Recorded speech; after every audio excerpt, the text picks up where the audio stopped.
Hello, Fanalizers, and welcome to a Week 17, 2023 edition of Fanalyze Five. We're leaving 2022 in the past, and we're going to start off 2023 on a good note and get that bankroll started up on the right path. All right, so starting off, we're going to have Arizona and Atlanta. DeAndre Hopkins is out of this game. The QB is Blau, and I think that James Conner's going to be busy in this one. It's going to be over 76.5 versus the Falcons. On the other side, I'm going with the running back Algier, and I like him to be active in this one as well. 75.5 yards, taking the over. And we got a nice game, Detroit versus Chicago. It should be an offensive powerhouse of a game. Give me Goff, 278.5 passing yards, getting him over that. And Justin Fields with the limited pass catchers. I like him to run a lot, so give me over the 75.5 rushing yards that the sportsbooks have him at. Next up, we're going to have Jacksonville and Houston. Etienne, I believe, is not going to be utilized too much.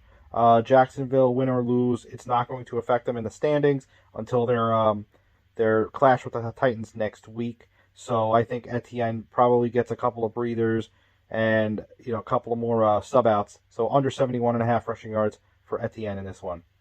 Indianapolis and the Giants, I like Daniel Jones to score a rushing touchdown and also win the game. And I do like that, rushing touchdown and win game prop that DraftKings offers. Then we got Denver and Kansas City.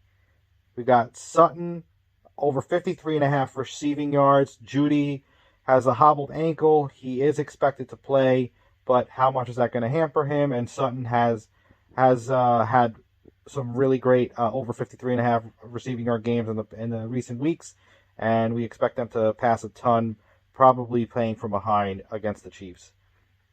On the other side, I expect a lot more running on Pacheco's side with the lead, so over 57.5 rushing yards for Isaiah Pacheco for the Chiefs. Next up, we're going to have Miami and New England. Tua Tagovailoa is out of this game. He had another concussion. We yet to see what's going to happen for the rest of the season. But we got Teddy Bridgewater, who has filled in a couple of times this year. One of those games he got injured.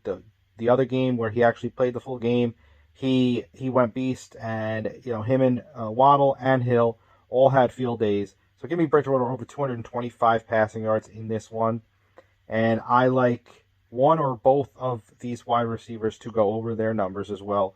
Waddle over 55.5. I have a slighter edge on because I believe that Bill Belichick will have Tyreek Hill covered, but Tyreek Hill over 72.5. I don't think is an outrageous number either. So I do like both of them. But if I'm going to pick one, I would go with Waddle over 55.5. Jets versus Seattle. Geno Smith comes back into town. I'm not even going to touch that side of the contest. I like Garrett Wilson over 66.5 receiving yards in this one. The Rams versus the Chargers, the LA Bowl. We got Keenan Allen. He's been on a recent tear, but I like him under 73.5. Kind of like Etienne. I think he rests a little bit, and they're not going to push it. With them securing a playoff berth, there's no reason to. And I'll likely have Jalen Ramsey, even though he has not been shut down or anything. Keenan Allen, I think, might be phased out just a little bit in this game. And then I have Cam Akers over 69.5 rushing yards in this one because he has been hot as of late. And lastly, I like J.K. Dobbins to go over 57.5 rushing yards against Pittsburgh Sunday night. Well, that'll do it for this week, Week 17, the first week of 2023 in the NFL. Good luck, everybody. Let's start off on the high note. And until next week, happy betting, everybody.